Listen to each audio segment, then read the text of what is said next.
Shalom Bapak Ibu semua. Sekali lagi shalom. Puji nama Tuhan kita dapat berkumpul di tempat ini. Sekarang kita mau memulai ibadah kita, namun sebelumnya kita berdoa dulu. Bapak Ibu baik, kami mengucap syukur Tuhan atas kebaikan-Mu, karena Engkau telah memberikan kami kesempatan untuk hadir di tempat ini, bersatu hati untuk memuji dan memuliakan nama-Mu Tuhan.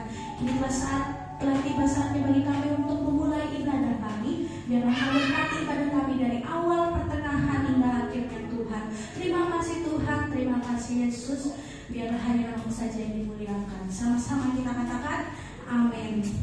Kita akan mulai ibadah kita. Kita menyatakan bahwa kasih setia Tuhan besar di dalam kehidupan kita.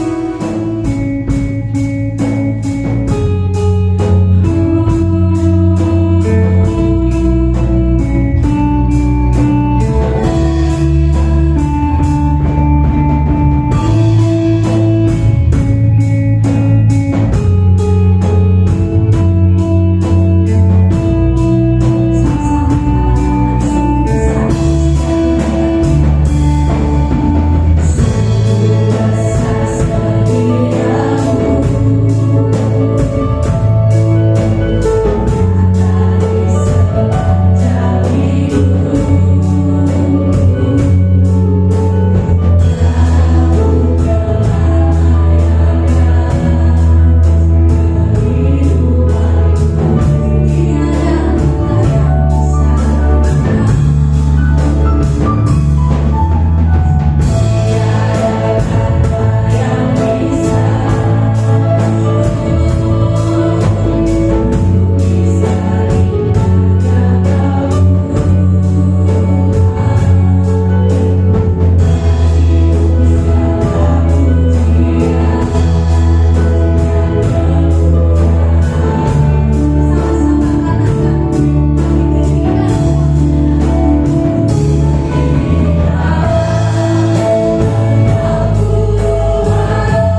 Kita mau menyanyikan satu pujian, namun sebelumnya saya minta Bapak Ibu semua berikan senyum yang terbaik buat kiri kanannya. Kalau bisa yang belum udah kasih tos buat kiri kanannya, katakan Tuhan Yesus baik. Kita mau angkat satu pujian sebab Tuhan baik.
Memberikan persembahan ya Bapa, sebelum kami memberikan ya Bapa, Engkau sucikan, Engkau kuduskan, Engkau layakkan di hadapan-Mu.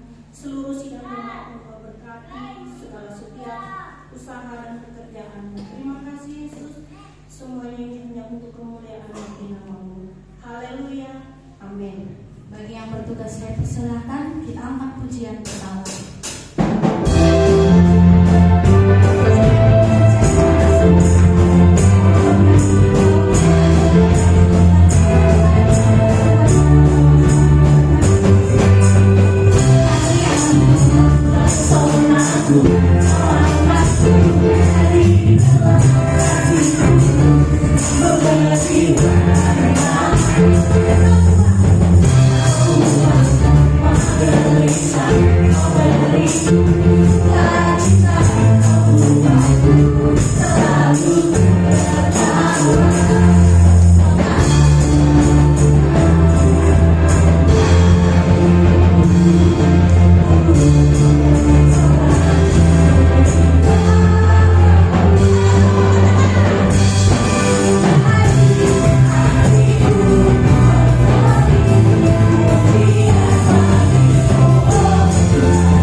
kami boleh datang untuk memuji dan mempermuliakan nama-Mu. Dan tiba saatnya kami untuk mendengarkan firman-Mu.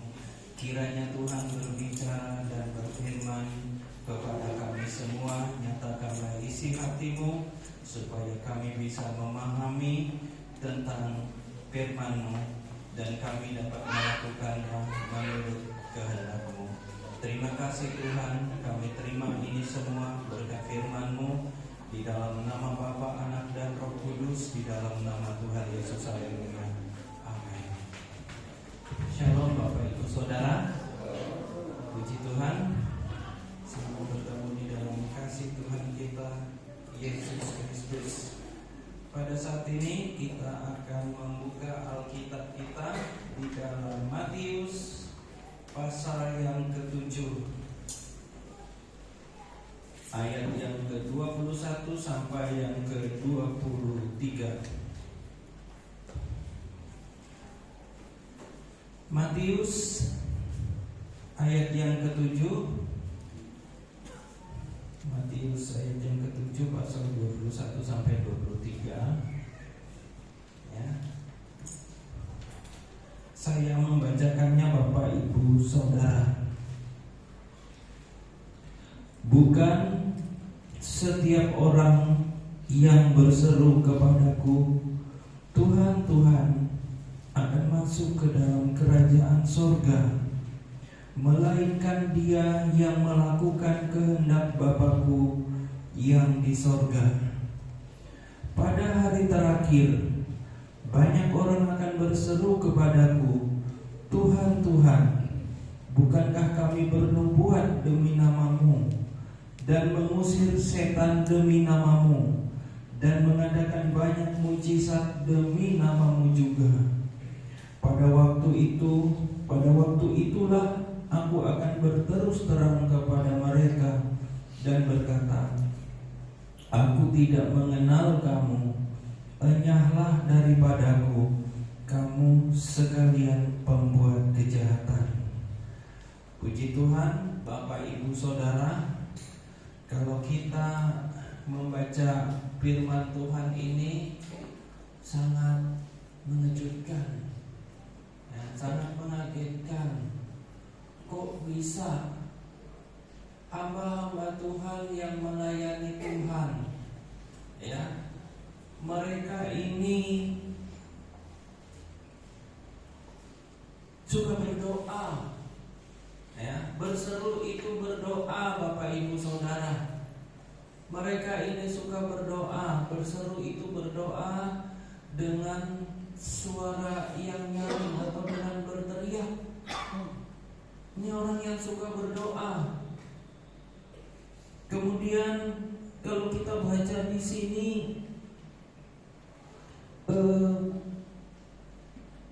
mereka bernubuat demi nama Tuhan.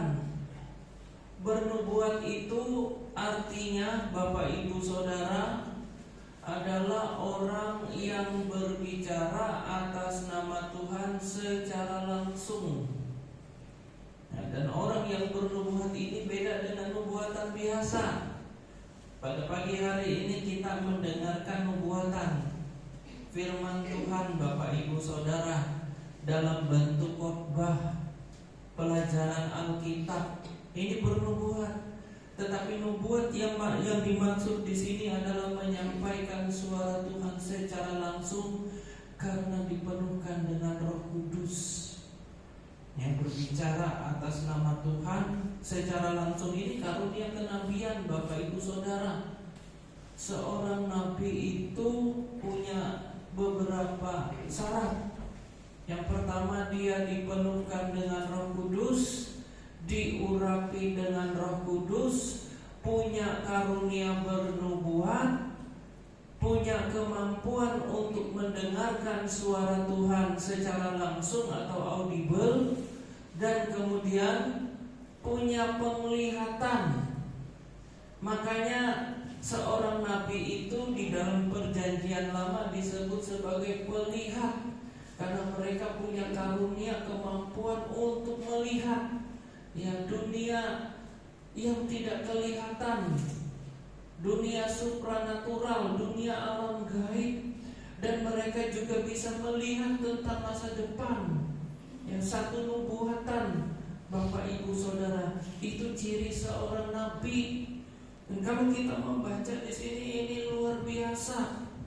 Ciri nabi yang lain adalah mereka punya kuasa untuk mengadakan mujizat. Karunia kesembuhan, Bapak Ibu Saudara, beda dengan karunia mujizat. Karunia kesembuhan itu adalah karunia untuk menyembuhkan orang dari segala macam penyakit. Ya, yang penyakit kanker dan berbagai penyakit yang lain yang berhubungan dengan kelemahan tubuh. Dan penyakit itu, Bapak Ibu Saudara, bisa disebabkan oleh karena serangan kuasa iblis. Bagi kita yang percaya akan firman Tuhan, bisa juga sebagai akibat dosa, bisa juga karena dia melanggar firman Tuhan, ya, dosa perbuatan.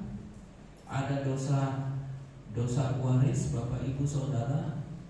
Dosa waris itu adalah dosa kelemahan tubuh, di mana manusia itu tidak kekal. Manusia itu ada jangka waktu hidupnya, dan manusia itu tunduk kepada maut secara fisik, ya, mengalami kematian fisik. Itu dosa waris, Bapak Ibu Saudara, yang mempengaruhi seluruh umat manusia. Ya, kalau karunia mujizat itu adalah karunia yang melanggar hukum alam. Itu mujizat, Bapak Ibu Saudara. Kemampuan untuk merubah air jadi anggur, itu mujizat. Membangkitkan orang mati, itu mujizat.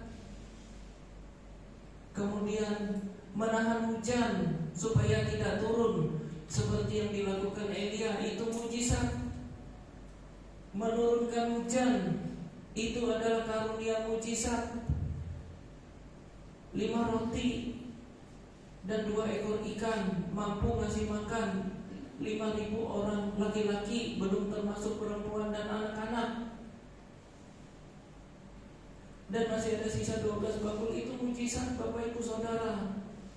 Setetes minyak bisa mengisi banyak tempayan, tempat bisa digunakan untuk membayar utang sampai penuh, dan bisa untuk menanggung kehidupan selama masa kelaparan. Itu Elisa, Bapak Ibu Saudara, melakukan mujizat itu. Seperti Musa membelah laut dan menyeberang, seperti Yosua membelah sungai Yordan, kemudian menahan waktu dalam peperangan supaya matahari jangan terbenam, ya. Seperti Hizkia diberikan umur 15 tahun dan menunda waktu. Itu mujizat, Bapak Ibu Saudara. Ini kalau kita membaca ayat ini dengan teliti, wah, ngeri. Bahkan di sini mereka mengatakan, kami mengusir setan demi nama-Mu. Wah, ini hamba Tuhan gak main-main, Bapak Ibu Saudara. Ini hamba Tuhan yang luar biasa, hamba Tuhan yang besar, punya mujizat, punya kuasa mengusir setan, kemudian bernubuat. Ini karunia yang sangat langka, bukan hanya di Pangkalan Bun saja, di Kalteng, bahkan di Indonesia. Sangat jarang hamba Tuhan punya kemampuan seperti ini, bahkan di dunia, Bapak Ibu Saudara. Ini karunia yang langka. Tetapi hamba Tuhan yang seperti ini nggak masuk surga. Coba kita baca lagi, Bapak Ibu Saudara. Bukan setiap orang yang berseru kepadaku Tuhan, Tuhan akan masuk ke dalam kerajaan sorga, melainkan dia yang melakukan kehendak Bapakku yang di sorga. Pada hari terakhir banyak orang akan berseru kepadaku, Tuhan, Tuhan, bukankah kami bernubuat demi nama-Mu dan mengusir setan demi nama-Mu dan mengadakan banyak mujizat demi nama-Mu?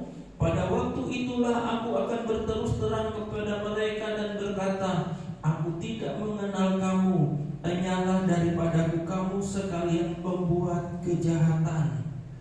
Syarat masuk surga Bapak Ibu Saudara, melakukan kehendak Bapa. Satu. Syarat kedua masuk surga adalah mengenal Tuhan. Ya, di Hosea 6 ayat 3, pengertian mengenal Tuhan itu adalah seperti suami mengenal istri dan istri mengenal suami. Ya. Saya mengenal banyak pejabat-pejabat negara Republik Indonesia. Ya, Presiden Soekarno saya kenal, saya pernah dengar suaranya, saya pernah lihat dia berpidato, walaupun itu lewat media, Bapak Ibu Saudara. Tapi apakah dia mengenal saya? Saya mengenal dia, tapi saya mengenal dia hanya dari melihat dan menonton. Tapi saya tidak pernah mengenal dia secara pribadi. Bertemu, makan bersama, berbicara, tidur bersama, satu rumah bersama. Ya. Pengertian mengenal Tuhan menurut Hosea adalah seperti suami mengenal istri dan istri mengenal suami. Itu adalah terjemahan aslinya untuk kata mengenal. Kalau kita tidak mengenal Tuhan seperti yang dikatakan oleh Alkitab, maka kita tidak masuk surga. Bahkan dikatakan di yang 23 itu, pada waktu itulah aku akan berterus terang kepadamu. Ya. Yang pertama, aku tidak mengenal kamu. Hosea 4 ayat 6, umatku binasa karena tidak mengenal aku. Dan bagian yang ketiga, orang yang tidak masuk surga adalah pembuat kejahatan. Jadi ada 3 Bapak Ibu Saudara. Apa yang membuat orang tidak masuk surga? Yang pertama, tidak melakukan kehendak Bapa. Yang kedua, Yesus tidak mengenal hamba-hambanya. Padahal hamba-hambanya itu mengaku bahwa dia hamba Tuhan, hamba Yesus. Yang ketiga, membuat kejahatan. Dosa apa ini yang dilakukan oleh para hamba Tuhan yang dipakai Tuhan secara luar biasa?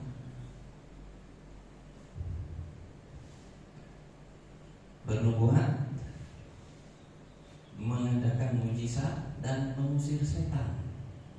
Ini hamba Tuhan yang luar biasa, Bapak Ibu Saudara, tidak masuk surga.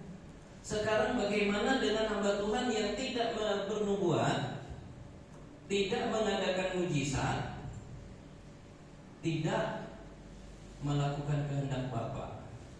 Bagaimana nasibnya? Yang sekaliber ini aja nggak masuk surga. Bagaimana dengan hamba Tuhan yang tidak melakukan sesuatu apapun, mujizat, nubuat, dan melakukan kehendak Bapa? Nasibnya? Itu pertanyaan pertama. Pertanyaan kedua, Bapak Ibu Saudara, hamba Tuhan yang dipakai Tuhan luar biasa aja nggak masuk surga. Bagaimana dengan jemaat? Wah, ayat ini sangat mengerikan, Bapak Ibu Saudara. Saya aja membacanya kaget, shock. Bagaimana dengan Bapak Ibu Saudara semuanya? Wah, sia-sia saya melayani Tuhan, sia-sia saya berdoa menyembah Tuhan, sia-sia saya ibadah tiap hari Minggu, nggak masuk surga. Ngeri. Ini mematahkan semangat Bapak Ibu Saudara. Bahkan saya dengar khotbah di YouTube di mana-mana ngomong seperti ini, semakin kecillah hati kita. Lalu untuk apa kita ibadah?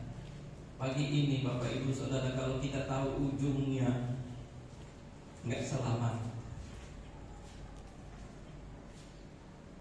buang-buang waktu kan? Ke gereja nggak selamat, nggak ke gereja juga nggak selamat. Lebih baik kita kerja, cari duit banyak-banyak, jadi juragan. Setidak-tidaknya kita hidup di dunia ini sejahtera. Kita bisa menikmati, ya. Banyak hamba Tuhan, bahkan di waktu saya masih kaum muda, saya juga mendengar khotbah ini, tapi saya mengabaikannya.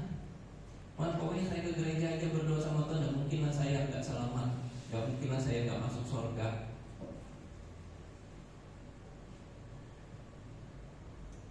Tapi sekarang saya berpikir Bapak Ibu Saudara, masalahnya apa?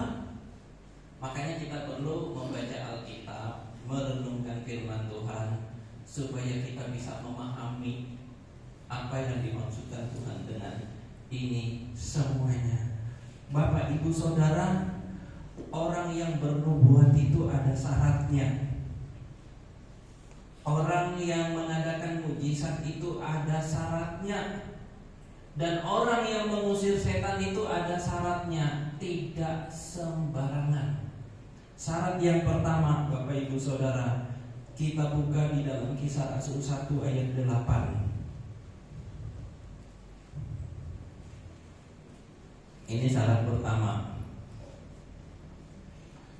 Ini perikopnya bicara tentang kenaikan Yesus ke sorga. Sebelum dia naik ke sorga, dia memberi beberapa pesan kepada murid-muridnya, dan juga kepada kita hari ini yang juga adalah murid-muridnya. Jadi kalau saya mengaku bahwa saya murid Yesus, salah enggak Bapak Ibu Saudara? Salah enggak? Saya ini murid Yesus loh. Enggak salah. Karena pesan Yesus sama muridnya, pergilah kepada segala bangsa, beritakanlah Injil, jadikanlah mereka murid-muridku. Jadi kalau saya mengaku murid Yesus, ya enggak salah. Karena itu adalah perintah Tuhan kepada para rasul-rasul untuk menjadikan segala bangsa itu murid Tuhan. Oke, kita bacakan Kisah Rasul 1 ayat yang ke-8. Tetapi kamu akan menerima kuasa kalau Roh Kudus turun ke atas kamu, dan kamu akan menjadi saksiku di Yerusalem dan di seluruh Yudea dan Samaria dan sampai ke ujung bumi. Syarat pertama untuk punya kemampuan bernubuat, mengusir setan, dan mengadakan mujizat adalah menerima Roh Kudus. Kalau tidak menerima Roh Kudus, tidak bisa melakukan ketiga hal itu tadi. Bernubuat, mengusir setan, dan mengadakan banyak mujizat termasuk kesembuhan. Ya, iman yang memindahkan gunung itu Bapak Ibu Saudara, itu adalah iman karunia sebagai jalan kepada karunia mujizat.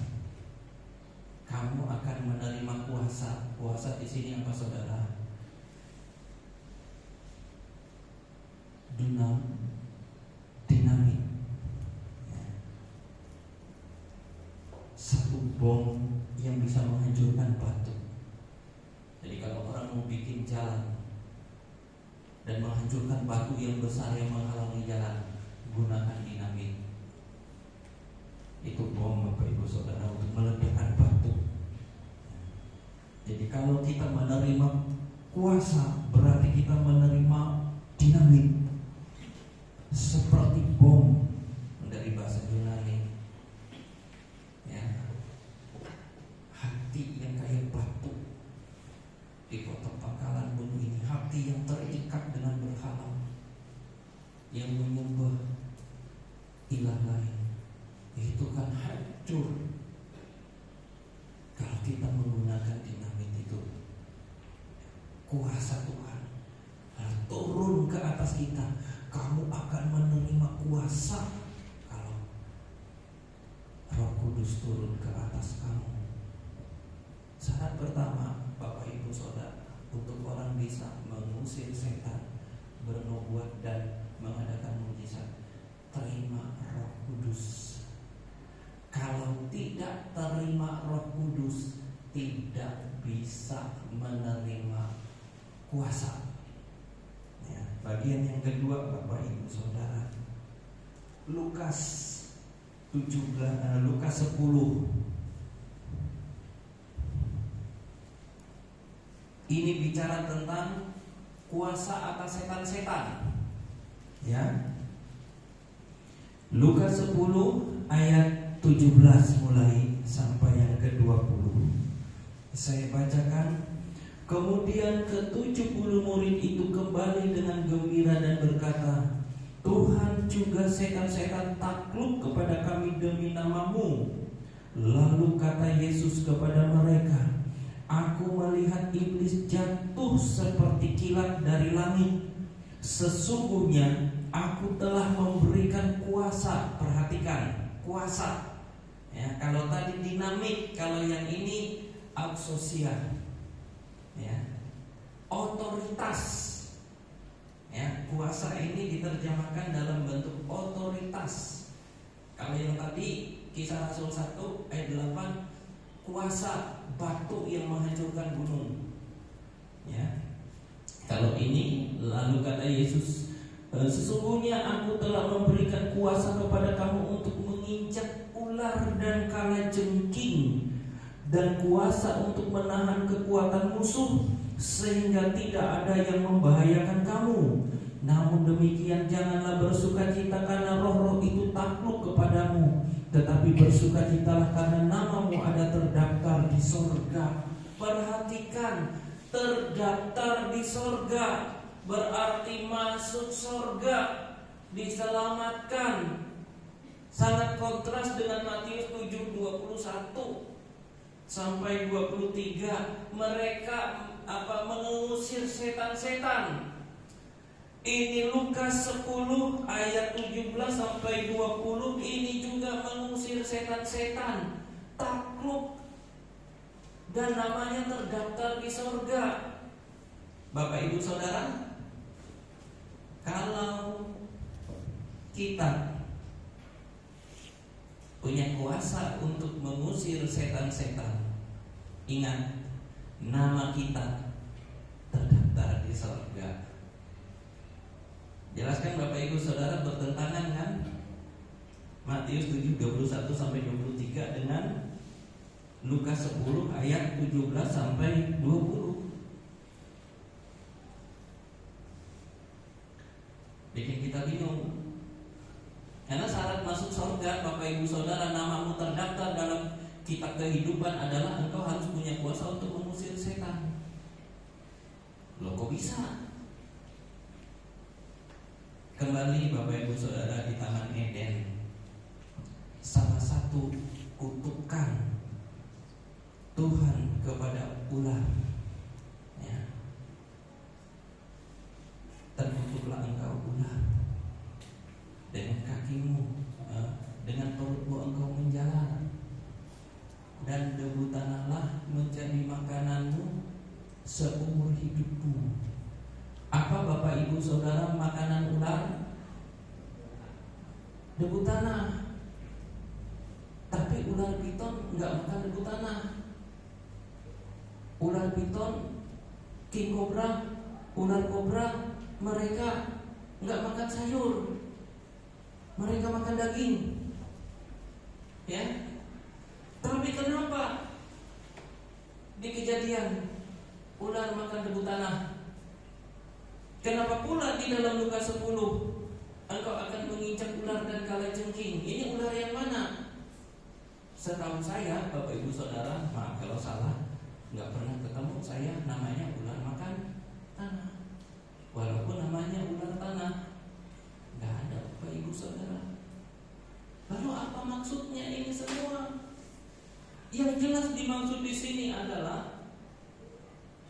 kita mengatakan ular dan kalajengking. Perhatikan di atas ya, 17 Lukas 10:17 itu, Tuhan juga setan-setan takluk kepada kami demi nama-Mu. Lalu 18, bukan setan-setan lagi, tapi iblis. Kemudian dalam 19, di situ ganti lagi ular dan kalajengking. Terus 20 ganti lagi roh-roh itu. Ini adalah mengacu kepada pribadi yang sama, ya, mau ular, mau kalajengking, ya, mau yang di Kejadian itu ular, mau yang di kitab Wahyu 12 itu ular tua, naga, mau juga di di tempat yang lain, Bapak Ibu Saudara, itu satu pribadi yang sama. Atau malaikat yang jatuh, itu mengacu kepada iblis, Satan, setan-setan, dan roh jahat atau malaikat yang jatuh. Ya, jadi kalau kita membaca Alkitab, orang Kristen memegang ular, kok bisa? Ada ayatnya dalam Alkitab. Mazmur 91, Bapak Ibu Saudara, engkau akan menginjak singa. Ular naga. Bagaimana caranya? Menginjak singa dan ular naga dalam lindungan Tuhan. Sebab hatinya melekat kepadaku. Ya, kalau hatinya melekat kepadaku, dia akan menginjak singa, ular naga. Ya. Sedangkan di Petrus 1:8, 1 Petrus pasal 5 ayat 8, iblis itu seperti singa, bukan sama dengan singa, tapi seperti singa yang mengaum-aum. Semua mau disebut itu naga, mau disebut itu ular, mau disebut itu serigala, mau itu disebut sebagai kalajengking, itu bukan menunjuk kepada binatang biasa yang sering kita temukan, kalajengking, ular, bukan, Bapak Ibu. Ini berbicara tentang nama-nama yang ditujukan kepada iblis, Satan, setan-setan, roh-roh jahat atau malaikat yang jatuh. Ya. Dan dikatakan bahwa Tuhan memberikan otoritas kepada kita, exousia, kuasa. Ya. Kemudian Dia memberikan dunamis kepada kita atau dinamit. Itu adalah kuasa. Otoritas itu, Bapak Ibu Saudara, kalau seorang jenderal memerintahkan tentara pangkat yang lebih rendah, itu harus dilakukan. Seperti orang tua kepada anak, itu punya otoritas.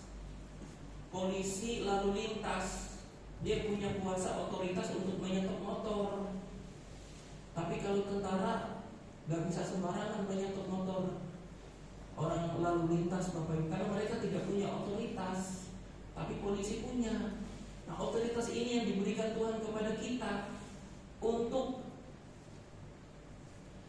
mengalahkan iblis, membuat iblis itu takut kepada kita. Dan sebagai salah satu syarat, Bapak Ibu Saudara, nama kita terdaftar di surga. Di Taman Eden, iblis dikutuk memakan debu tanah. Sementara Adam dan Hawa diciptakan dari mana, Bapak Ibu Saudara? Debu tanah. Kutukan yang ditujukan kepada Adam, terkutuklah tanah karena engkau akan bekerja keras, tapi yang kau hasilkan adalah semak duri, onak duri, sampai engkau kembali kepada debu tanah, karena dari situlah engkau berasal, debu tanah.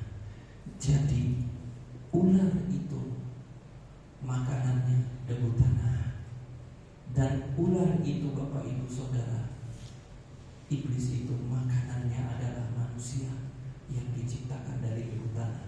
Seberapa lama iblis diizinkan atau ular itu memakan debu tanah? Seumur hidupnya. Rentang waktu yang diizinkan Tuhan kepada iblis untuk bebas berkeliaran di muka bumi ini, ya. Makanya Tuhan mengatakan, sadarlah dan berjaga-jagalah, sebab lawanmu si iblis berjalan seperti singa mencari orang yang dapat ditelannya, orang yang dapat dimakannya. Iblis itu mirip seperti singa dan memangsa manusia, menelan, memakan. Dan ketahuilah bahwa saudara-saudaramu di seluruh dunia, bisa saudara seiman, bisa juga saudara dalam kemanusiaan, mengalami penderitaan yang sama. Itulah yang namanya dosa waris, maut dan kematian. Manusia takluk kepada maut dan kematian, Bapak Ibu Saudara, ya. Bagaimana caranya supaya kita itu tidak menjadi mangsa iblis, makanan iblis? Kuasa, ya, eksosia, otoritas untuk mengusir setan, menahan kekuatan musuh sehingga tidak membahayakan nyawamu, hidupmu. Jadi kalau kita tidak mau dimangsa oleh singa, tidak mau dimakan oleh ular, maka kita harus punya kuasa. Dan kuasa itu adalah kalau Roh Kudus turun ke atas kita, sehingga kita bisa mengusir setan-setan. Bahkan Efesus 6 itu, peperangan kita bukan melawan darah dan daging, tetapi melawan penguasa angkasa, roh jahat dan segala macamnya. Lawanlah dia dengan iman yang teguh, perisai iman. Gunakanlah pedang roh, firman. Selama ada firman di sini, kita punya pedang. Pedang itu gunanya untuk apa, saudara? Untuk membunuh musuh, untuk mencelakakan musuh, untuk menyerang musuh. Firman itu adalah, atau pedang itu adalah senjata untuk kita ofensif, menyerang, aktif, maju ke depan, menghancurkan musuh. Iman, perisai, itu adalah satu kemampuan untuk menangkis serangan iblis. Kalau dia menyerang kita, kita punya perisai. Perisai itu bisa ada di dalam diri kita kalau kita punya firman.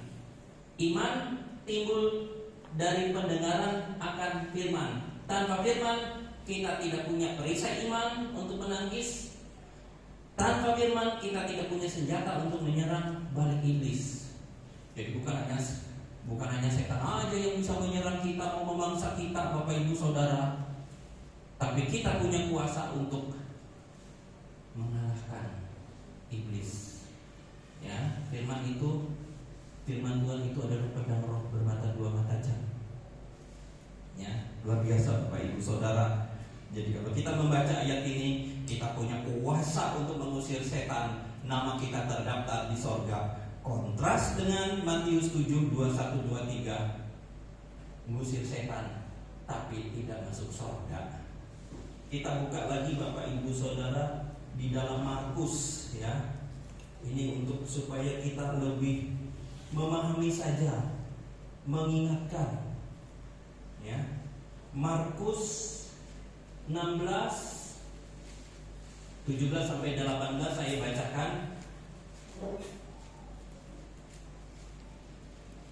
Tanda-tanda ini akan menyertai orang-orang yang percaya. Mereka akan mengusir setan-setan demi namaku. Mereka akan berbicara dalam bahasa-bahasa yang baru bagi mereka. Mereka akan memegang ular, dan sekalipun mereka minum racun maut, mereka tidak akan mendapat celaka. Mereka akan meletakkan tangannya atas orang sakit, dan orang itu akan sembuh. Mengadakan mujizat, Bapak Ibu Saudara, ini adalah kelanjutan daripada Kisah Rasul itu tadi 1:8. Tanda-tanda ini menyertai orang percaya. Ya. Ini kelanjutan juga Matius 28. Segala kuasa di sorga dan di bumi ada dalam tanganku, pergilah ke seluruh dunia. Ya. Tanda-tanda ini menyertai orang percaya. Artinya orang tidak percaya tidak punya tanda ini. Tanda ini hanya dimiliki oleh orang percaya, pengikut Kristus, orang Kristen. Mereka mengusir setan. Satu, itu tandanya, ciri pengikut Kristus, ciri orang Kristen. Kedua, di situ mereka berbicara dalam bahasa-bahasa yang baru. Itu bernubuat, Bapak Ibu Saudara. Bernubuat itu bisa dalam bahasa yang dimengerti manusia, bisa juga dalam bahasa yang tidak dimengerti oleh manusia. Ya, bernubuat. Kemudian memegang ular. Sekali lagi, ular di sini bukan ular yang dimaksud ini adalah ganti dari nama yang di atas. Mereka mengusir setan-setan. Racun maut, minum racun maut. Ular itu binatang berbisa, Bapak Ibu Saudara. Dari mulutnya itu ada racun. Kalau ada orang yang dikuasai oleh roh ular, ya, ada orang-orang yang dikuasai oleh ular, maka dari dalam mulutnya keluar apa, Bapak Ibu Saudara? Dusta, kebohongan, tipu daya, fitnah, dan pembunuhan, peperangan, pertengkaran disebabkan oleh ucapan, racun. Senjata ular itu adalah di mulutnya, racun. Ya. Orang-orang yang dikuasai oleh ular, mulutnya beracun, tapi itu tidak akan membahayakan anak-anak Tuhan. Karena anak-anak Tuhan itu, Bapak Ibu Saudara, tidak mendengar kata orang. Amin. Apakah kata orang itu membuat Bapak Ibu Saudara berhenti percaya Yesus?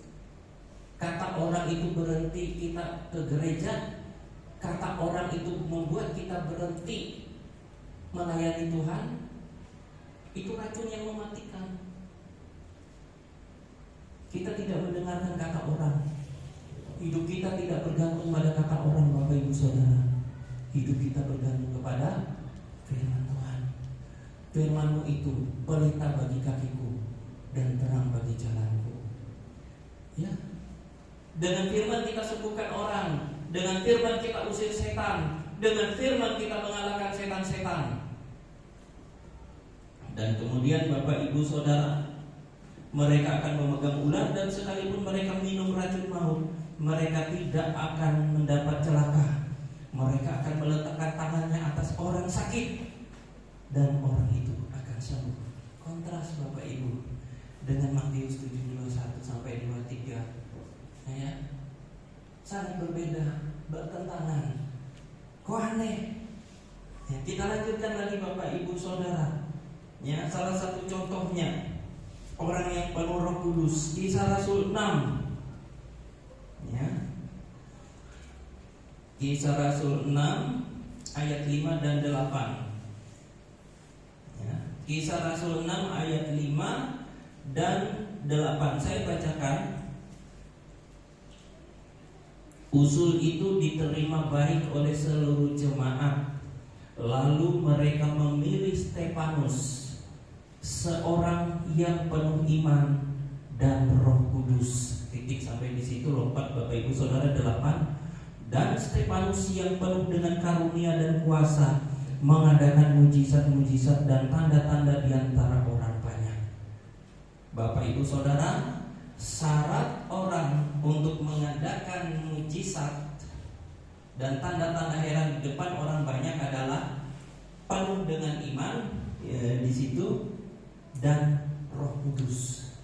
Tanpa penuh dengan iman, tanpa penuh dengan Roh Kudus, mereka tidak akan bisa mengadakan mujizat. Tapi bagaimana dengan Matius 7:21-23. Kok bisa hamba Tuhan mengadakan mujizat? Kok bisa hamba Tuhan bernubuat? Kok bisa hamba Tuhan itu mengusir setan tapi tidak masuk surga? Sedangkan syarat untuk bernubuat, syarat untuk mengusir setan, syarat mengadakan mujizat adalah iman dan Roh Kudus. Ya. Contoh saudara, Kisah Rasul 19. Ya. Kisah Rasul 19 ayat yang ke-13 mulai. Ini adalah contoh orang yang tidak penuh dengan Roh Kudus, tidak penuh dengan iman. Anak-anak Skewa, ya, 19 ayat 13 Kisah Rasul. Juga beberapa tukang jampi Yahudi. Tukang jampi ini ahli sihir, Bapak Ibu Saudara, ini berhubungan dengan iblis, setan, dukun, yang berjalan keliling di negeri itu mencoba menyebut nama Tuhan Yesus atas mereka yang kerasukan roh jahat dengan berseru, katanya, "Aku menyumpahi kamu demi nama Yesus yang diberitakan oleh Paulus." Mereka yang melakukan hal itu ialah 7 orang dari seorang imam kepala Yahudi yang bernama Skewa. Kalau bahasa kita sekarang, anak pendeta, dukun. Bapaknya melayani Tuhan, anaknya melayani iblis. Ya, mencoba mengusir setan yang dibawa oleh Paulus. Ya, tetapi roh jahat itu menjawab, "Yesus aku kenal dan Paulus aku ketahui. Tetapi kamu, siapakah kamu?" Dan orang yang dirasuki roh jahat itu menerpa mereka dan menggagahi mereka semua dan mengalahkannya, sehingga mereka lari dari rumah orang itu dengan telanjang dan luka-luka. Ya, sampai di situ Bapak Ibu Saudara. Seorang yang tidak punya iman dan seorang yang tidak penuh dengan Roh Kudus tidak bisa mengusir setan. Jelas. Jelas sekali Bapak Ibu Saudara. Ketika dia mengusir setan yang diberitakan oleh Paulus, iblis yang menjawab, "Yesus aku kenal, Paulus aku tahu, tapi siapa kamu berani mengusir aku?" Ngamuk setannya. Oke, Bapak Ibu Saudara, kembali lagi kita ke Matius 7 itu untuk mengetahui yang sebenarnya, supaya kita itu jangan salah dalam menyampaikan firman. Ya, jangan salah dalam menafsirkan Alkitab. Karena efek daripada kita salah menyampaikan firman akan memberikan salah pengertian kepada jemaat. Pertama, kalau kita ingin memahami Matius 7:21-23, alangkah baiknya Bapak Ibu Saudara, kita jangan mengambil ayat ini saja, tapi baca keseluruhan perikopnya, baru kita bisa mengerti. 21 dan 23 itu baca. Coba judulnya, hal pengajaran yang sesat. 15, waspadalah terhadap nabi-nabi palsu yang datang kepadamu dengan menyamar seperti domba, tetapi sesungguhnya mereka adalah serigala yang buas. Dari buahnya lah kamu akan mengenal mereka. Dapatkah orang memetik buah anggur dan semak duri, atau buah ara dari rumput duri? Demikianlah setiap pohon yang baik menghasilkan buah yang baik, sedangkan pohon yang tidak baik menghasilkan buah yang tidak baik. Tidak mungkin pohon yang baik itu menghasilkan buah yang tidak baik, ataupun pohon yang tidak baik itu menghasilkan buah yang baik. Dan setiap pohon yang tidak menghasilkan buah yang baik pasti ditebang dan dibuang ke dalam api. Jadi dari buahnya lah kamu akan mengenal mereka. Perhatikan Bapak Ibu Saudara, orang penuh Roh Kudus maka dia akan menghasilkan buah roh. Itu Galatia, ya, Galatia 5, buah roh. Tapi orang yang tidak penuh Roh Kudus akan menghasilkan buah daging. Ya. Ternyata ayat 21-23 ini berbicara tentang hamba Tuhan palsu, nabi palsu, rasul palsu, pelayan palsu, hamba Tuhan palsu. Makanya dikatakan di situ ada 3 kesalahan mereka. Pertama, tidak mengenal Tuhan. Yang kedua, mereka itu tidak melakukan kehendak Bapa. Dan yang ketiga, mereka pembuat kejahatan. Jadi jelas bahwa yang mengadakan mujizat ini, yang bernubuat ini, yang mengusir setan ini menggunakan nama Yesus, tetapi sebenarnya mereka itu adalah serigala buas, iblis, hamba setan, hamba Tuhan palsu yang mengajarkan ajaran-ajaran sesat. Makanya disebut sebagai pembuat segala kejahatan. Jadi kalau kita membaca ini semuanya, kita bisa memahami Bapak Ibu Saudara, ya, kenapa Tuhan berkata seperti itu? Karena nggak mungkin hamba Tuhan penuh Roh Kudus nggak selamat, hamba Tuhan punya kuasa usir setan itu nggak masuk surga. Tidak mungkin Bapak Ibu Saudara, kecuali kalau hamba Tuhan itu jatuh, meninggalkan Tuhan seperti Saul, ya, seperti Simpson jatuh. Ya, tapi Simpson balik, dia bertobat di bagian akhir. Ya, Daud juga jatuh, tapi dia kembali, tapi Saul tidak. Ya, Yudas tidak. Bapak Ibu Saudara, coba kita lihat di dalam Kisah Rasul 20. Ya, penjelasan tentang ini semua. Kisah Rasul 20 ayat 27 mulai.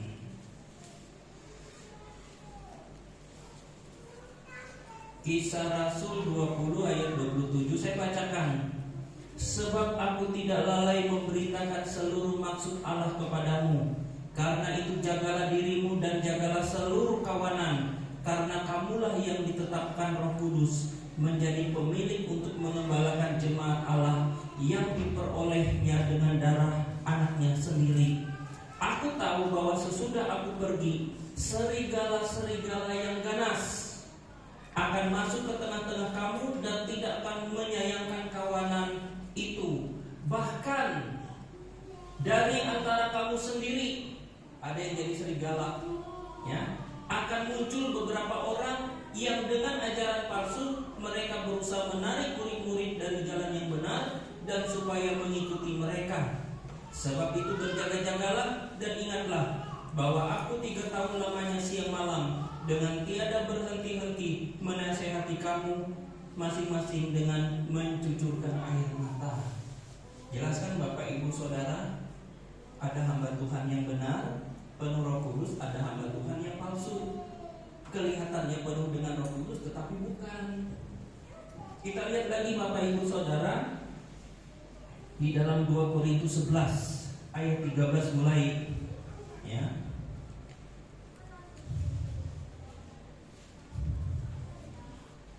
2 Korintus 11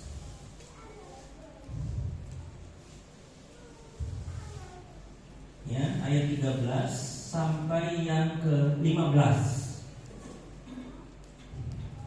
Sebab orang-orang itu adalah rasul-rasul palsu, pekerja-pekerja curang yang menyamar sebagai rasul-rasul Kristus. Hal itu tidak usah mengherankan, sebab iblis pun menyamar sebagai malaikat terang. Jadi bukanlah suatu hal yang ganjil jika pelayan-pelayannya menyamar sebagai pelayan-pelayan kebenaran.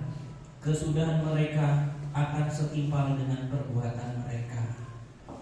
Bapak Ibu Saudara, ini penjelasannya di Matius 7 21 sampai 23. Bagaimana cara kita untuk membedakan mana hamba Tuhan yang benar dan mana hamba Tuhan yang palsu? Mana itu serigala, mana itu domba? Kalau di dalam Matius 7 itu tadi, dari buahnya engkau mengenal. Buah itu adalah manifestasi dari tindakan fisik. Ya, orang Roh Kudus, orang penuh Roh Kudus pasti dia ada sukacita di wajahnya. Ya.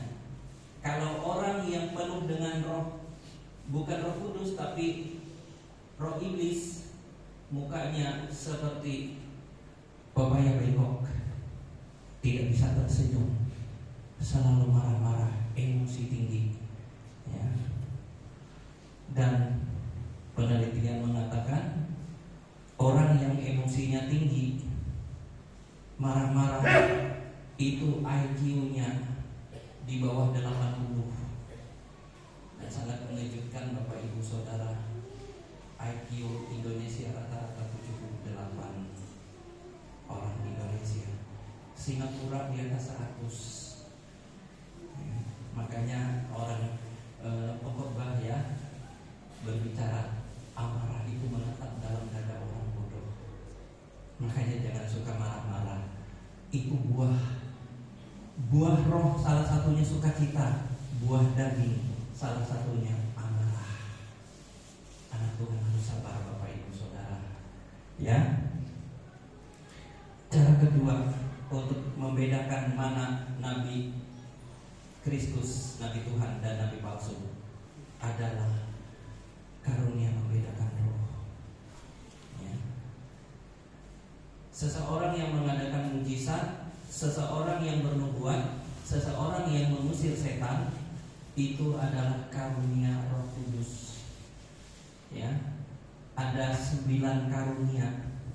Dan salah satunya adalah bernubuat, mengadakan mujizat, ya. Dalam hal ini karunia membedakan roh, mengusir setan, ya. Ada 2 cara Bapak Ibu Saudara untuk mengetahui. Cara pertama adalah supranatural, rohani, sifatnya roh, ya. Itu adalah karunia Roh Kudus. Itu gak bisa dipelajari. Itu pemberian Tuhan, langsung bisa, ya. Langsung jadi. Ibarat bayi kalau lahir langsung sudah dewasa. Begitu lahir langsung dewasa, langsung bisa. Itu karunia. Tetapi kalau untuk mengenal buahnya itu nggak pakai karunia Bapak Ibu Saudara. Kenali firman, maka kita akan tahu mana hamba Tuhan yang benar, mana hamba Tuhan yang tidak benar. Amin buat firman Tuhan. Mari kita datang kepada Tuhan.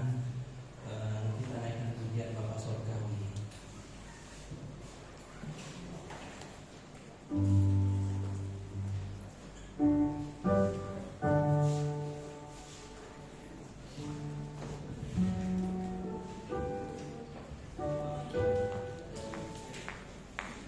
Bapak Sorgawi.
Tuhan, Engkau sudah berbicara kepada kami dan berfirman. Engkau sudah menyatakan isi hati-Mu kepada kami, sehingga kami bisa mengerti dan memahami apa yang menjadi rencana dan kehendak-Mu, supaya kami dapat menjadi anak-Mu yang berkenan kepada Engkau. Berkati Tuhan seluruh sidang jemaat-Mu, berkati kami semua, berkati Bukit Sion. Kami berdoa Tuhan, berikan iman kekuatan dengan firman-Mu. Yang sakit Engkau sembuhkan, yang susah Engkau hiburkan, yang jatuh Tuhan Engkau bangunkan, Engkau angkat, yang mundur Engkau tarik kembali. Kuatkan mereka Tuhan, supaya mereka tetap setia sampai akhirnya Bapa. Dan biarlah jemaat Bukit Sion ini tumbuh menjadi kuat Tuhan, menjadi besar.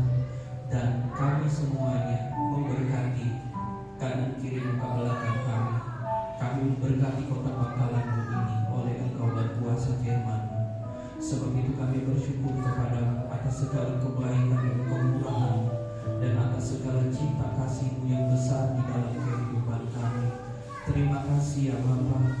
Kami berdoa buat kota Bangkalan pun, kami berdoa buat bangsa dan negara kami. Kiranya Tuhan memberikan damai sejahtera, sukacita, ketenangan. Kiranya Tuhan memberkati pemimpin-pemimpin kami dan gereja-gereja-Mu Tuhan. Dan kami berdoa dijauhkan dari bencana malapetaka Tuhan, bencana alam, kecelakaan. Tetapi Engkau lah yang menjaga kami semua. Terima kasih Tuhan karena firman-Mu ini kami mengucap syukur. Tuhan Yesus sudah memberkati kami. Haleluya, haleluya, haleluya. Amin. Puji Tuhan.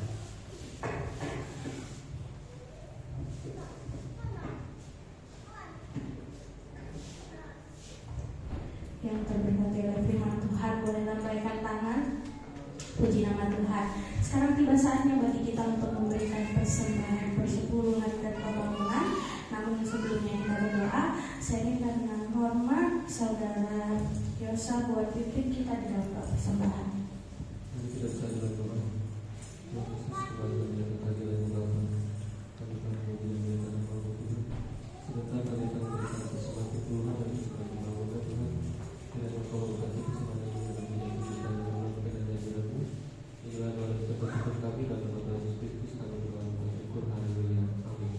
Sambil Bapak Ibu Saudara memberikan persembahan, kita angkat pujian ajaib Kau Tuhan.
Bapak Ibu Saudara yang dikasihi Tuhan, kita akan mendengarkan pengumuman pada pagi hari ini. Hari Senin, hari Jumat, ada ibadah doa di tempat ini jam 6 sore atau pukul 18 waktu Indonesia Barat. Hari Sabtu ada ibadah pemuda di tempat ini jam 6 sore atau pukul 18 waktu Indonesia Barat. Hari Minggu kembali kita beribadah kepada Tuhan pada tanggal 16 Juni 2024 dengan pelayan Tuhan, worship leader oleh Ibu Anita Dia Kristiani, singers oleh Bapak Pepar Dede, Ibu Margareta Yuwana Putri, dan Saudari Hilda Lydia Natalia. Pembicara firman Tuhan oleh Bapak Alfred SMT, petugas persembahan oleh Ibu Purwati dan Ibu Sriwani, operator LCD oleh Saudari Apri Widarti SPD, penerima tamu oleh Bapak Dr. Andes Matis JN dan Ibu Sri Oktavia. Ibadah ini disertai dengan ibadah sekolah minggu. Demikian dapat saya sampaikan. Waktu selanjutnya saya serahkan kepada Bapak Kepala.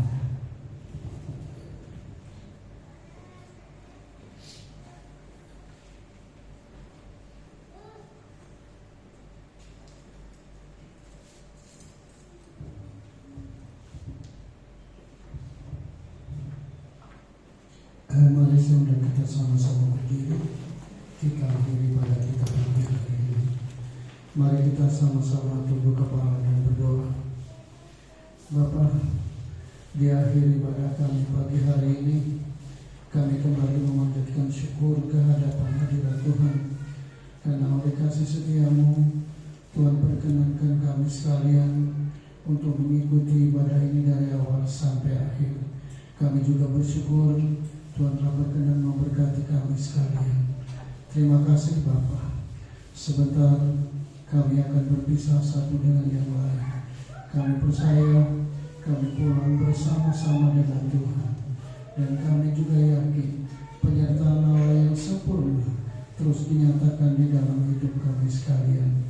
Sehingga kami boleh melakukan segala sesuatu senantiasa menyenangkan hati Tuhan. Terima kasih Bapa. Terima kasih Yesus. Terima kasih Roh Kudus. Angkat tangan saudara.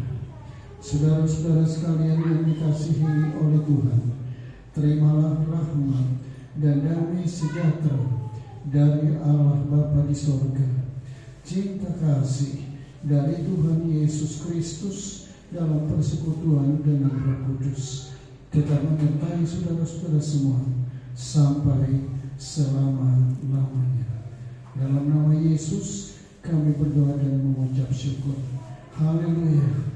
Kita semua yang diberkati Tuhan, kita sama-sama katakan amin. Selamat pagi menjelang siang. Tuhan Yesus memberkati.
bapak nanti atau turun kok. Kalau nggak cukup.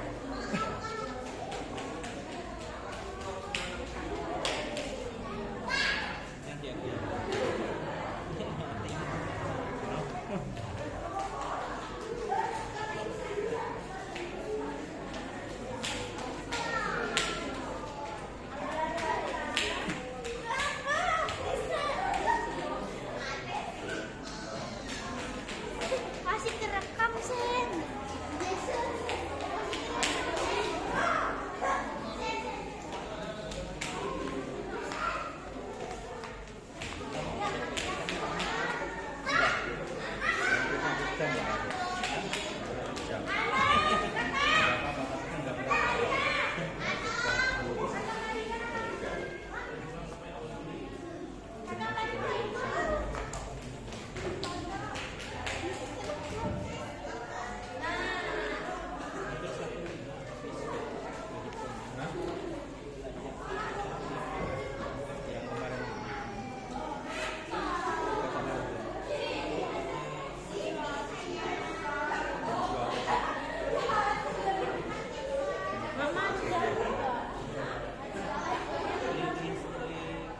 Listrik. Oh, listrik itu dikecilkan aja Tom, diturunkan.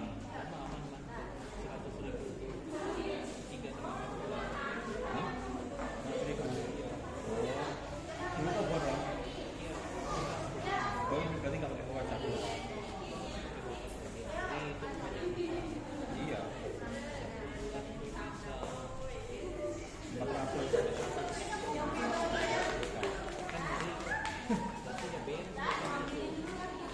Berarti nggak dipakai itu.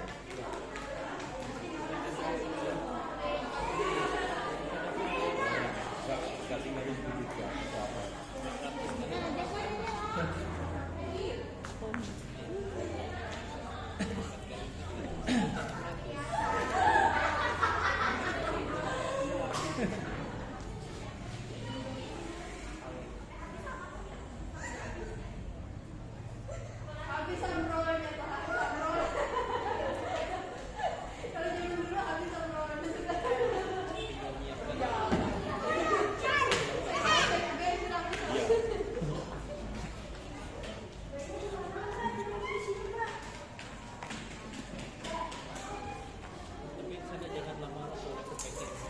Gimana Tom?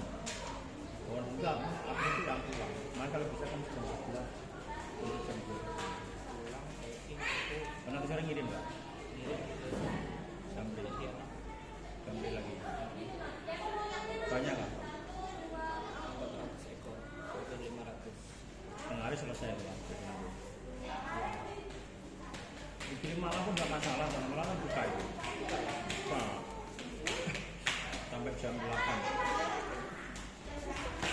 Mantap.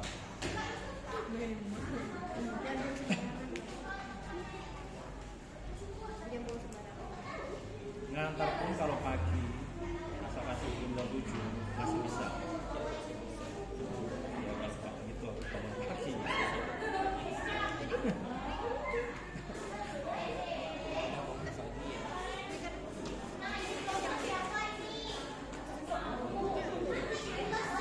Dapat duit.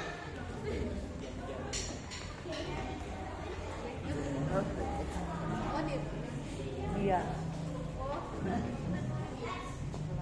Iya.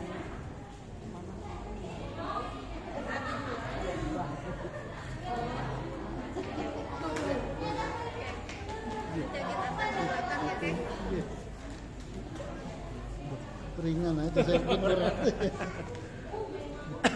Udah dimatikan. Kalau bisa besok Ya Om. saya minta bantuan lagi kita ke apa namanya aksesoris ya untuk ini kan nggak habis ini. Apa itu Om? Remote kan? Remote-nya. Oh dibawa remote-nya aja Om. Besok tak bawa ke sini baterainya. Enggak usah mobilnya kalau ganti baterai. Oh di cas kan? Enggak, diganti baterai itu Om. Oh ganti baterai. Iya.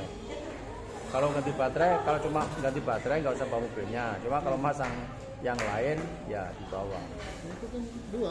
Dua-duanya bawa nggak apa-apa. Itu kan nggak bisa dimatiin tuh. Oh ya, baterainya habis. Tuh di bawah remote. Besok tak bawanya aja om. Besok bawa dua aja sekalian. Murah aja kalau kamu baterainya. Ya.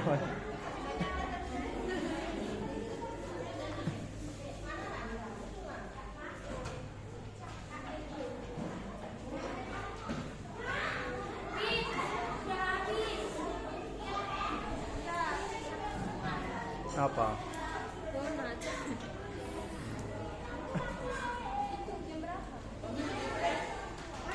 Jam 11 apa? Terserah mah.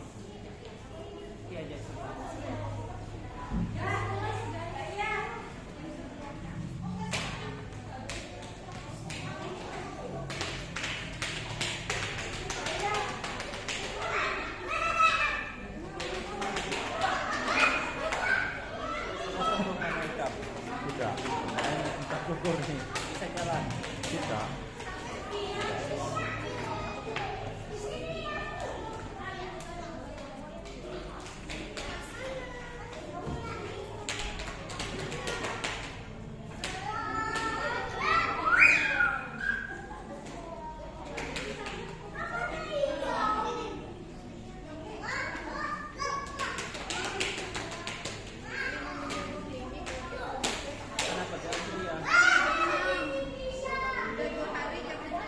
Siapa?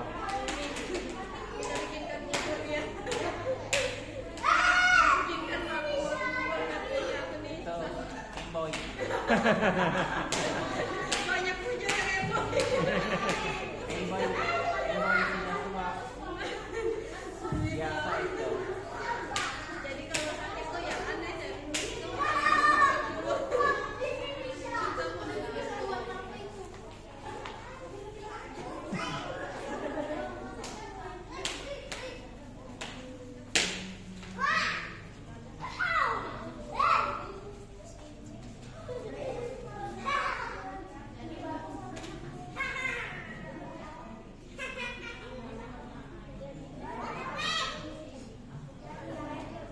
Nah, Mak. Hei, ikut. Kamu ikut Pade enggak? Ikut naik mobil enggak?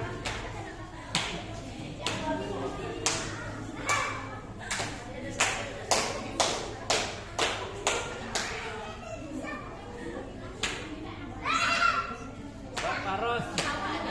Salaman dulu sini. Panas ini. Masalahnya ikan itu tuh namanya paros. Salam. ambil es dulu. Iya.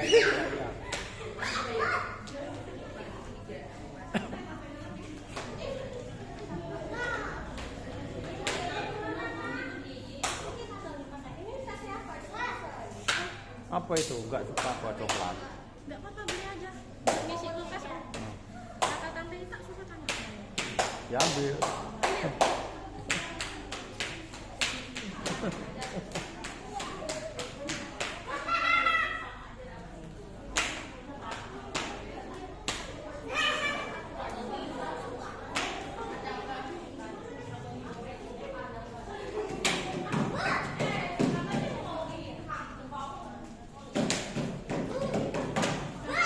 Tante tak terserah om. Saya berapa satu? Yang ini 4.000, yang ini 1.000. Ini tinggal ini nih.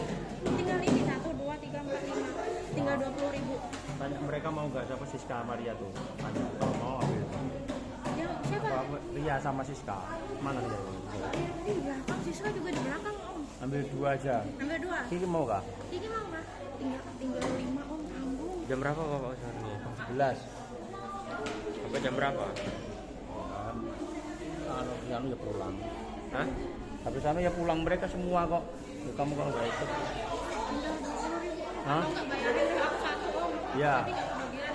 Siapa kamu? satu. Ya ambil loh. Tinggal 1 lagi. Itu berapa toh? Ini kan siapa nih? Ini kan aku 1. 1, 2, 3, 4, 5. Tinggal 20.000. Nah, 20.000. Ya. Kasihkan salam mereka. Kasihkan Kak Ria, Kiki Ya. sama Siska. Sama. Satunya? Ya Kamu kan yang jalur. Oh, satunya tinggal satu nih, siapa Hani? Terserah dari sopo. Hani ya. Wes, makasih Om. Ya. Ya. Oh. Pulang juga, Pe. Jam 11 nanti. Bagaimana? Aman aja sih.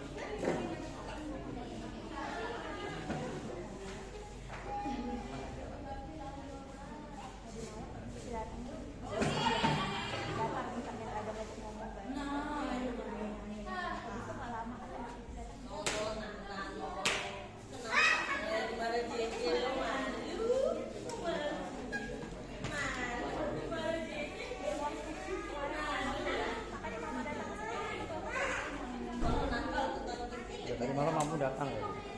Tadi malam. Tadi malam kamu datang kok. Kemarin sore.